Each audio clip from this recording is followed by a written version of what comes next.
जय हिंद। देखिए, एक बरमूडा ट्रायंगल है जो जहाज़ों को, हवाई जहाज़ों को निगल लेता है। यहाँ कोई जहाज़ वगैरह भी जाती है तो निगल लेगा। ये अटलांटिक महासागर में है, इसे अंध महासागर कहते हैं। और अमेरिका के पास यहाँ जो क्यूबा है, इस एरिया में एक ट्रेंगुलर शेप में बड़ा लंबा एरिया, लगभग 3 लाख किलोमीटर स्क्वायर का एरिया, बहुत बड़ा एरिया है ये। इसको हम थोड़ा सा वहाँ पे जूम करके समझते हैं। देखिए, ये एरिया जो है, ये 3 बड़े बड़े एरिया उसको मिला के बनाया जाता है। वर्ल्ड मैप में देखेंगे तो ये ट्रायंगल यहाँ आएगा। जबकि अगर इस पर्टिकुलर एरिया को जूम करें तो ये फ्लोरिडा के पास से स्टार्ट होता है, और यहाँ प्यूर्टो रिको जो अटलांटिक महासागर की सबसे गहरी खाई है, वहां से जाके ये बरमूडा द्वीप पर तक जाता है। ये एरिया है यहाँ पर, जिसे यहाँ तक दर्शाया गया है। ये लगभग 3 से 4 लाख के एरिया, कहीं कभी कभी ये बड़ा हो जाता है। इसका एक्यूरेट कोई मार्किंग नहीं है कि जो आदमी पूरा एरिया को बता सके। हम तो यहाँ भले ऐसे ट्रायंगल बना दिए, बट समुद्र में ऐसा कोई ट्रायंगल नहीं है। बट अगर इस एरिया में कहीं से भी कोई जहाजें आती हैं तो उनके साथ कुछ अप्रिय घटनाएं हो जाती हैं।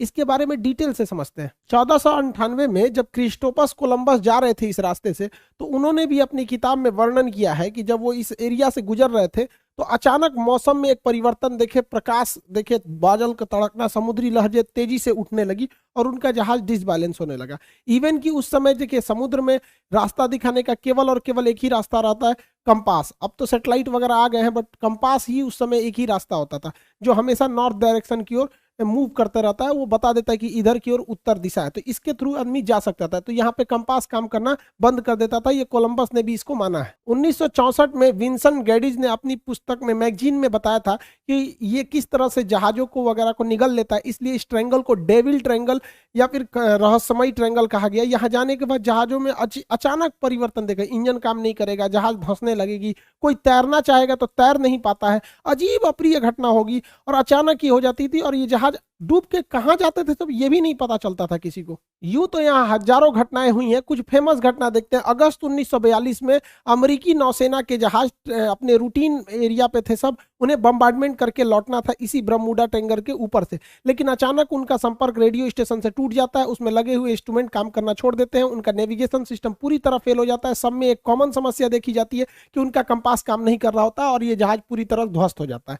इसको खोजने के लिए 2 दिन बाद रेस्क्यू टीम जाती है। रेस्क्यू टीम का भी पता नहीं चलता है, क्योंकि वो भी उसी रास्ते से जा रही होती है जहां से उनका लास्ट लोकेशन ट्रेस किया गया था। रेस्क्यू टीम का भी पता नहीं चल पाता है। उसके बाद ठीक 6 महीने बाद दिसंबर 1942 को फिर अमेरिकी नौसेना का जहाज विमान उड़ान भरता है, और फ्लोरिडा से जब उड़ान भरता है और बरमूडा ट्रायंगल से ऊपर जाता है तो ये बमबरसक जहाज भी रडार से गायब हो जाता है। और इसके सामने भी सेम समस्या आती है। पायलट बताता भी है रेडियो सिग्नल पे कि मेरा कंपास काम नहीं कर रहा है, नेविगेशन सिस्टम काम नहीं कर रहा है, मौसम पूरी तरह से खराब है। ये भी ध्वस्त हो जाता है। इसको जब ढूंढने के लिए जो रेस्क्यू टीम जाती है इसके बैकअप में, तो रेस्क्यू टीम का भी आज तक कोई पता नहीं चला कि वो रेस्क्यू टीम कहां चली गई। 1970 में एक पायलट यहां से लौट के आए थे, नाम था उनका ब्रूइस गर्नन। ये जब लौट के आए थे, इन्होंने बताया था कि वहां पे क्या क्या घटनाएं हुई थी। इन्होंने बताया कि अचानक बरमूडा ट्रायंगल के जब ऊपर से गया तो अचानक मौसम बिगड़ गया और सामने बादलों का एक पूरा धुआं, कोहरा टाइप का छा गया, धुंध हो गया बादलों का, और ऐसे लग रहा था जैसे बादलों की गुफा है। ये इन्हें कुछ दिख नहीं रहा था। इसमें जब प्रवेश किए तो ये खत्म होने का नाम ही नहीं ले रहा था।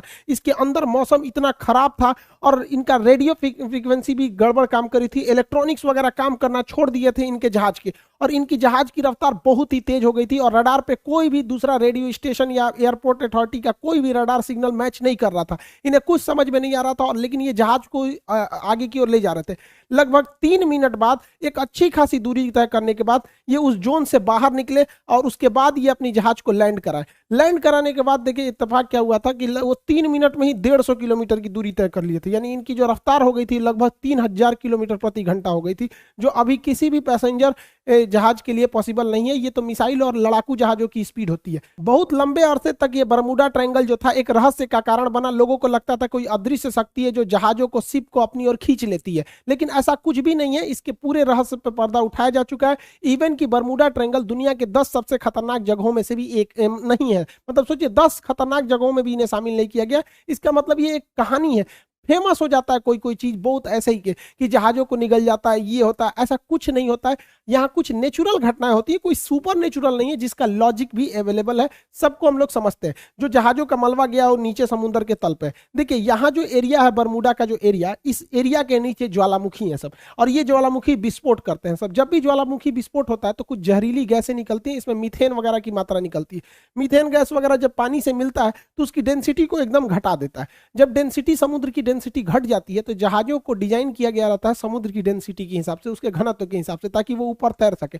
डेंसिटी घटने की वजह से अचानक वो नीचे धंसने लगती है, और यही वजह है कि वहां अगर कोई तैरने की भी कोशिश करता है तो नहीं तैर पाता है, क्योंकि उनका घनत्व घट जाता है। जैसे मच्छर जो होता है मिट्टी तेल के ऊपर, पानी के ऊपर तैर रहा होता है, आप एक ढक्कन मिट्टी तेल मिला देंगे ना, या तो वो मिट्टी की तेल से सूंघने से नहीं मरता, उसका घनत्व तो कम हो जाता है और डूब के उसमें मर जाता है। यही घटना यहाँ डूबने के कारण होता है। दूसरा कारण यह है कि बरमूडा के आसपास के एरिया में छोटे छोटे समुद्री पहाड़ हैं सब इस शेप में। जब हवाएं इस पहाड़ से टकराती हैं तो उनमें एक हलचल होने लगता है, जिस हलचल से यहाँ पे एक बवंडर, एक चक्रवात उत्पन्न हो जाता है, और ये बादलों को और वहां के समुद्र के जल को पूरी तरह लहर में बदल देते हैं। और इसमें अगर कोई हवाई जहाज या कोई शिप आ जाता है तो उस चक्रवात के बीच में फंस जाता है, जिससे कि इसमें दुर्घटना हो जाती है। पानी वाली जहाजों के डूबने का तीसरा जो कारण है वो बड़ा सिंपल है, समुद्र के अंदर की पहाड़ियां। समुद्र के अंदर की वह पहाड़ी जो बाहर तक नहीं निकल पाती, उन्हें रिज या कटक कहते हैं। ऐसे कटक इटली और तुर्की के पास बहुत ज्यादा मात्रा में पाए जाते हैं। यहाँ अक्सर जहाज वगैरह गिर जाते हैं, सब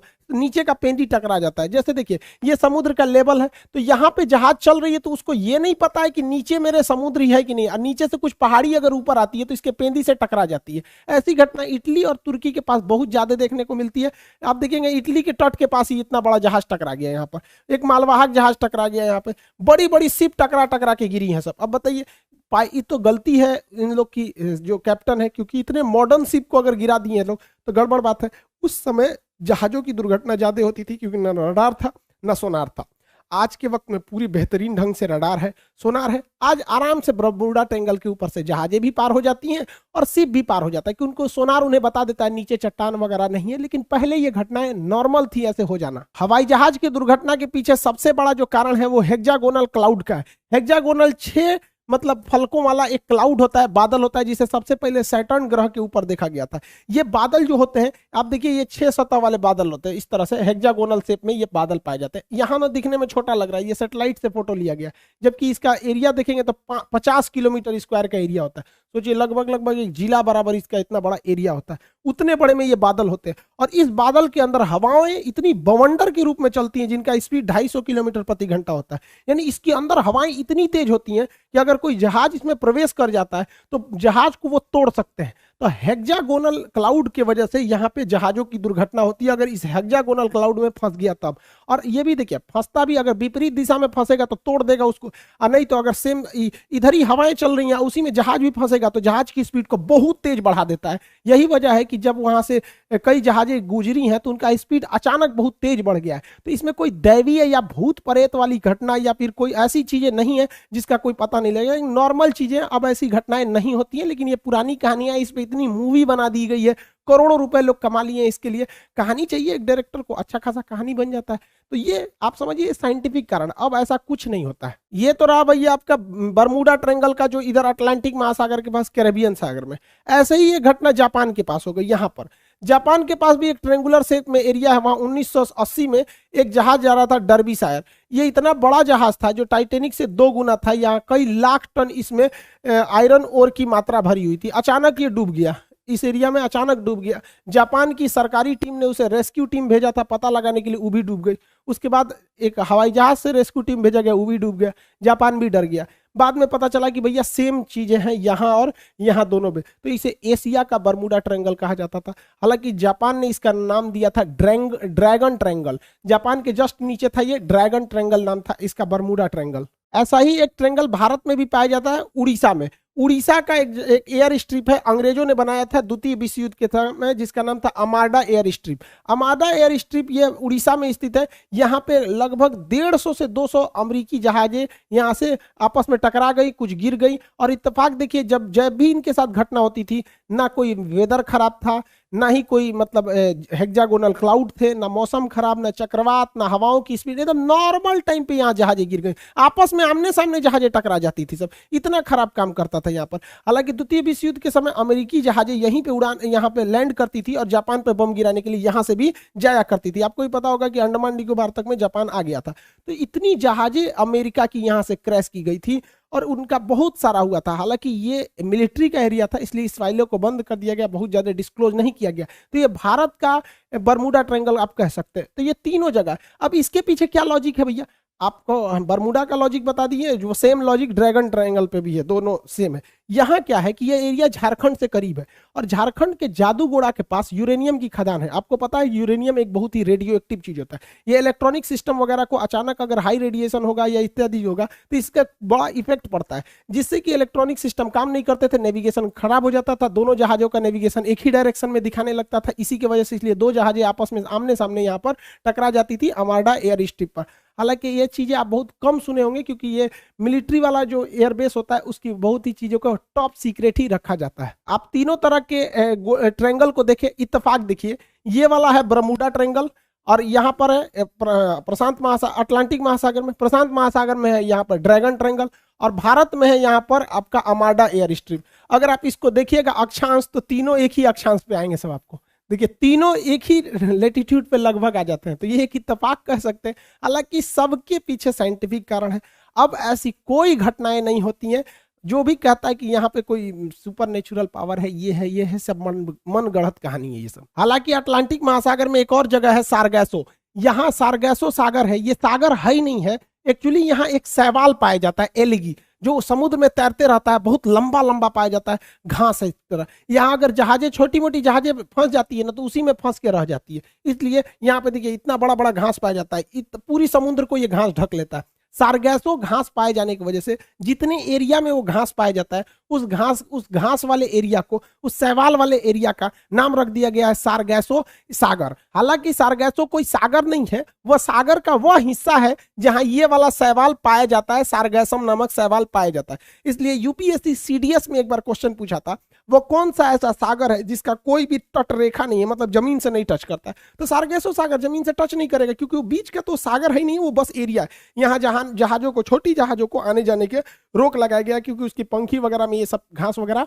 फंस जाते हैं सब। इसी सारगैसो सागर के पास ऊपर से ठंडी हवा जलधारा आती है जिसका नाम है लेब्राडोर की धारा। इस सारगैसो सागर को ठंड के दिन में पूरी तरह बर्फ के टुकड़ों में भर देती है। इसी सारगैसो सागर में अप्रैल 1912 को टकरा गया था टाइटेनिक जहाज और इसी सारगैसो सागर में लिब्राडोर द्वारा लाई गई ठंडी जलधारा के बर्फ से टकराने से टाइटेनिक जहाज डूब गया था। अगला क्वेश्चन पूछता है ब्लैक होल से। अंतरिक्ष का ब्लैक होल है, इसकी डेंसिटी सबसे ज्यादा होती है। इसकी डेंसिटी इतनी ज्यादा होती है कि इसके एक चम्मच मिट्टी का, अगर हम ब्लैक होल से एक चम्मच मिट्टी लाएंगे और उसका वजन करेंगे तो 10 हाथियों के बराबर होगा। सोचिए इतना भयानक ये डेंसिटी होता है, इतना घना होता है, ये प्रकाश को भी जाने नहीं देता है। तो क्वेश्चन भी पूछेगा कि ब्लैक होल प्रकाश को भी गुजरने नहीं देता है, क्यों? तो ऑप्शन नंबर बी पर आंसर होता है अति उच्च घनत्व के कारण। और इसका एक उल्टा क्वेश्चन पूछता है, एक वह हाइपोथेसिस को क्या कहते हैं जिसमें यह मान लिया जाता है, यह कल्पना किया जाता है कि सारे प्रकाश वहीं से आ रहे हैं, तो उसे हम व्हाइट होल कहते हैं। हालांकि ब्लैक होल और व्हाइट होल का पूरा परिकल्पना हम आपको ज्योग्राफी के क्लास में पढ़ा चुके हैं। भारत के जम्मू कश्मीर में लद्दाख और बारामूला की कुछ ऐसी पहाड़ियां हैं